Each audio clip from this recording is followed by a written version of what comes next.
সরকারি হাসপাতালগুলির নাম এবার থেকে হবে আয়ুষ্মান মন্দির, যেখানে সকলকে চিকিৎসা দেওয়া হবে। মুখ্যমন্ত্রী বলছেন যে মাসে যদি 1000 টাকা খরচ হয় ওষুধ কেনার জন্য, সেটা 100 টাকায় করা হবে।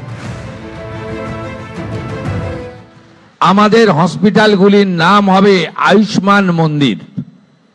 এই আয়ুষ্মান মন্দিরে আমরা সবাইকে চিকিৎসা দেব এবং আপনাদের যদি মাসে 1000 টাকা ওষুধ কেনায় খরচ হয়, আমরা 100 টাকায় আপনাদেরকে ওষুধ দেব।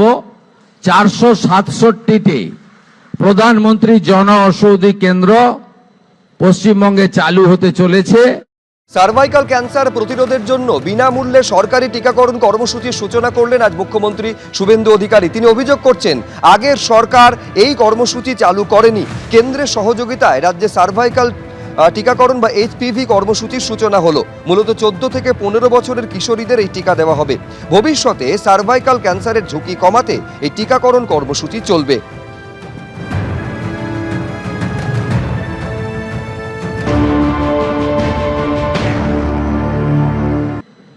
এই মুহূর্তে রাজ্যের 235টি স্বাস্থ্যকেন্দ্র, যার মধ্যে মেডিকেল কলেজ, মহকুমা হসপিটাল, গ্রামীণ হসপিটাল এবং ব্লক স্বাস্থ্যকেন্দ্র রয়েছে, সেখানে একযোগে এই টিকাকরণ কর্মসূচি আমরা আজকে শুরু করলাম।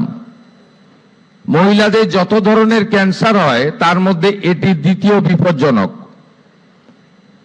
স্বাভাবিকভাবে এই কর্মসূচির মধ্য দিয়ে আমাদের এই রাজ্যের 14 বছর বয়সী কিশোরীরা উপকৃত হবেন। মাননীয় ভারত সরকারের স্বাস্থ্যমন্ত্রী জগৎ প্রকাশ নাড্ডাকে আমি ধন্যবাদ জানাবো। তিনি আমাদের 7,72,650 ডোজ টিকা দিয়েছেন, যা আমরা বিনামূল্যে এই প্রতিষেধক বা টিকাকরণের কর্মসূচি আমরা শুরু করতে পারবো। আগামী দিনে 880টি কেন্দ্রে এই প্রতিষেধক কর্মসূচি চলবে এবং আমি আপনাদের সকলের সহযোগিতা প্রার্থনা করি। এখানেই শেষ নয়, স্বাস্থ্যক্ষেত্রের জন্য আরো একগুচ্ছ ঘোষণা মুখ্যমন্ত্রী শুভেন্দু অধিকারী করেছেন। তিনি বলছেন, রেফারের সংখ্যা স্বাস্থ্যক্ষেত্রে কমানো হবে, স্বাস্থ্যক্ষেত্রে আরো বেশি চিকিৎসক এবং স্বাস্থ্যকর্মীদের নিয়োগ করা হবে। উত্তরবঙ্গে একটি এইমস তৈরি করা হবে, জেলায় জেলায় মেডিকেল কলেজ তৈরি হবে। আলিপুরদুয়ার, কালিম্পং, দক্ষিণ দিনাজপুর, পশ্চিম বর্ধমান এই 4টি জেলায় মেডিকেল কলেজ গঠন করা হবে। জমি চিহ্নিত করে প্রস্তাব ভারত সরকারকে পাঠানো হবে মেডিকেল কলেজ তৈরির জন্য।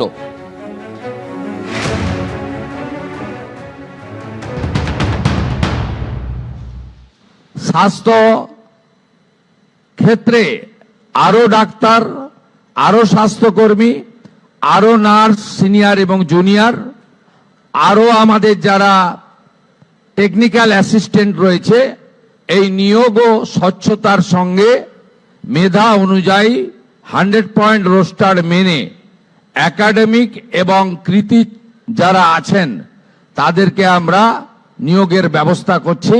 তাই রেফারের সংখ্যা কমবে এবং আমাদের পশ্চিমবঙ্গ নতুন করে সেজে উঠবে।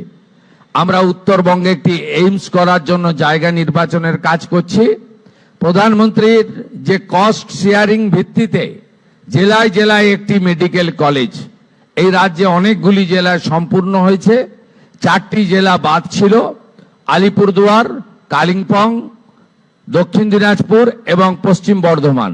ওখানেও আমরা জমি চিহ্নিত করে প্রস্তাব ভারত সরকারকে পাঠাচ্ছি, যাতে পশ্চিমবঙ্গের কোনো একটি জেলাও মেডিকেল কলেজের সুযোগ থেকে বঞ্চিত না থাকে। এটাই এই সরকারের লক্ষ্য এবং উদ্দেশ্য। এবিপি আনন্দ, এগিয়ে থাকে, এগিয়ে রাখে।